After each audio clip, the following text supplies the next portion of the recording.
igsuon, si Jesus mao ang liso sa trigo nga nahulog na matay aron magbunga og daghan.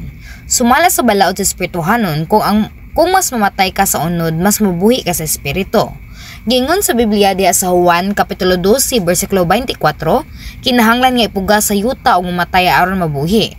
Apan ang mga tao sa kalibutan naningkamot lang nga mabuhi og dili gusto mamatay. Bisan supak sa unahuna sa kalibutan, ang pulong sa Dios mao gyud ang tinuod nga dalan sa kinabuhi ug panalangin. Sa dihang maminaw ta sa pulong sa Dios, makita nato ang dautan nga anaa sa atong mga kasing-kasing. Adunay duha ka matang sa tao. Ang una makig-away batok sa sala bisan pa hangtod sa pagpaagas og dugo, nagpahawa sa tanang dautan og matinumanon sa pulong sa Dios. Ang ikaduha maglikay sa kamatuoran o magkupot sa kagalingon, busa sila mapukan og dili mamunga. Ang Hebreo kapitulo 12 bersikulo 4 nagingon, sa inyong pagpakigbisok batok sa sala, wala pagyud kamo makig-away hangtod sa kamatayon. Mga igsuon, paninguha nga mahimong sama sa ang kasing-kasing sa kinaunhan nga klase sa tao. Mao ang pagkamatinud-aron sa pulong. Makig-away batok sa sala matag adlaw ug magpatay sa kagalingon. Sama sa liso nga mamatay aron maghatag og kinabuhi, kinahanglan usab nato bungkago na nga ang makakasala nga kagalingon. Ang unang Korinto kapitulo 15 bersikulo 42 hangtod sa 44, gitanom ang lawas nga madunot apan banhawon kini sa lawas nga dili madunot. Kung ang kagalingon mamatay, ikaw matawo pag-usab nga mas matahom ug mas nungganan sa tubangan sa Dios. Sama nga ang lawas mamatay og banhawon, ang pagkabanhaw sa mga patay nagpasabot nga ang madunot nga lawas ilisan sa dili madunot. Ang kalag nga natulog diha sa kang Kristo mahiusa pag-usab sa gibanhaw nga lawas sa ikaduhang pagbalik sa Ginoo. Sama sa gisulat sa unang Korinto kapitulo 15 bersikulo 43 hangtod sa 44, gitanom nga lawas sa kaluyahon gibanhaw kini sa gahom. Gitanom nga lawas sa kinaiyahon gibanhaw kini sa espirituhanon. Tuuhing ako mamatay ka sa sala ug kaugalingon banhawon ka uban ang himaya. Mga igsuon, kinahanglan nga itanom nato ang madunot ug unya mamatay sa espirituhanon. Una, itanom nato ang mga hunahuna sa unod ug pag-ani sa mga hunahuna sa espiritu. Giingon sa Roma kapitulo 8 bersikulo 6 hangtod sa 7, ang pagunahuna kanunay sa mga butang sa tawhanon mo sangpot sa kamatayon, apan ang pagunahuna kanunay sa mga butang nga espirituhanon mo sangpot sa kinabuhi ug kalinaw. Busa kaaway sa Dios ang tawo nga kanunay maghunahuna sa mga butang nga tawhanon kay dili man siya motuman sa balaod sa Dios ug dili gyud siya makatuman niini. Ang mga nahuna sa unod, sama sa paghukom, pagkondena, pagdumot, kasina, panagbangi ug reklamo gikan sa mga kasala nga kasing-kasing ug makasamok sa uban. Apan ang nahuna nga naas sa espiritu nga puno sa kamatuoran pasaylo ug gugma naghatag kanunay og kalipay, pagpasalamat ug kalinaw. Ang tawo nga adunay pagtuo magpabilin nga malinawon bisan sa kalisod, kay ang iyang hunahuna nagpahimutang sa pulong sa Dios ug dili makita o mabati. Ang espiritu magagiya kanila sa pag-ampo, pagsalig ug pag-alagad uban sa kalipay bisan taliwala sa mga pagsulay. Apan kung ang unahuna puno sa unod, ang kalisod magdala lang og kabalaka, reklamo ug kapakyasan. Ang unahuna sa unod kaatbang sa Dios ug nagsunod sa mga pamaagi sa kalibutan. Busa nagdala kini sa mga buhat ni Satanas, nga mao ang paghukom, pagkondena ug daotan. Bisan pa og giingon sa pulo nga ayaw paghukom, ayaw pagreklamo, ang tawo nga nagunahuna sa unod dali lang mahutdan sa grasya ug mawala ang kainit sa pagampo.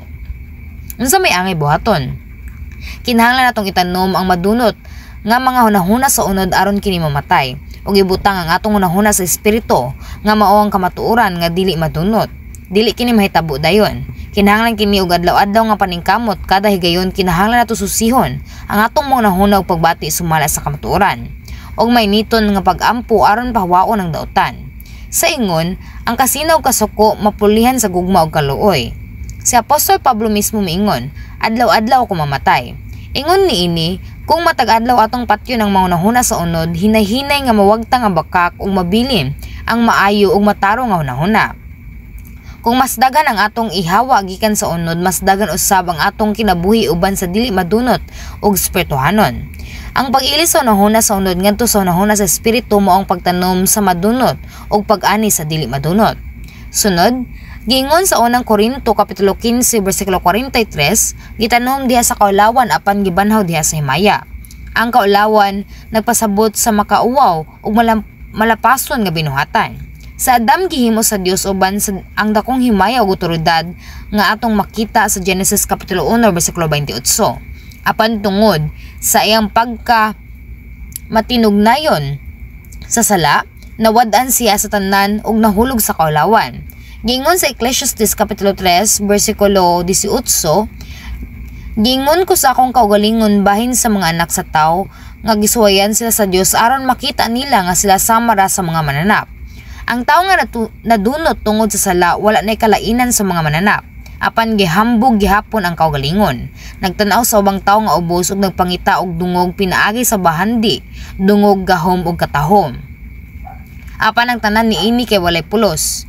Bisan pa og adunay katahom mamahalon nga mga sinina o luxury car, apan kung ang kasing-kasing puno sa sala og garbo kini usa ka dakong kaulawan. Ang pagpakasala og pagbuhat sa daotan mao gyud ang pagkauwaw. Busang kasulatan nagtudlo sa kinahanglan natong itanom ang mga butang nga makakaulaw aron kini mamatay. Pananglitan ang pagpanghambog sa kinabuhi makapuno sa kasing-kasing ug gunahuna sa walay kamatuoran. Kung adunay mas nindot nga sinina o sakyanan kaysa kanimo magsugod ka og kasina ug mawala ang kalipay. Mahimo ka nga walay paglaom sa langit ug magpabilin nga tawo sa kalibutanon. Ngaraning kamot lang sa pagkaon sa mga sanina ug sa maayong pagpuyo dinhi sa yuta. Apan kung ang kaulawan kay namatay, kini banhawon sa himaya sa Dios. Mga igsuon, kung itanom nato ang butang nga makaula ug mamatay kini makaanita sa himaya. Ang kasina ug pagtandi sa uban kinahanglan lisan sa pagpasalamat ug paglipay. Sa pagkamatay sa unod mudangat ang kalambuan sa kalag ug panalangin sa Dios. Gingon sa unang Korinto kapitulo 15 bersikulo 43, gitanom diha sa pagkaluya apan gibanhaw diha sa gahom. Ang tawo mahimong maluya tungod sa sala ug nahimong ulipon sa kahadlok ug kabalaka. Dali ta masuko ug mapuno sa daotang pagbati. Apan ang unahuna nga naa sa espiritu lig-on ug ang yawa mahadlok niini. Mga kinahanglan isalikoy ang pagkaluya aron mapuno ta sa espiritu nga magpasaylo, magpaubos ug mag-alagad. Mga igsuon, ang pagpaubos ug pag-alagad dili ka kahuyang kundili tinuod nga kusog. Gingon sa Mateo kapitulo 23 bersikulo 11, ang labing dako kaninyo mao ang inyong alagad. Sa kalibutan tan-awon kini nga kapildihan, apan ang Dios kini mao ang kadaugan. Busa ayaw pagpili sa sala aron lang makadawat sa dungog sa kalibutan, kundili magpakita sa kasing-kasing sa Ginoo magpuyo sa madaugon uban sa panalangin. Si Jesus namatay sama sa liso sa trigo ug nagdala sa daghang bunga. Gingon sa Mateo kapitulo 10 bersikulo 39, ang mag-usik sa iyang kinabuhi tungod kanako makakaplag niini. Busa pangutan-a ang imong kaugalingon. Alang ba sa kalibutan lang ang imong pagpanginabuhi? Hinumdumi kita mga anak sa Dios nga iyang gibugna sumala siyang dagway. Busa magpuyo kita uban sa paglaom maghimaya sa Dios dinhi sa kalibutan ug hangtod sa walay katapusan. Amen.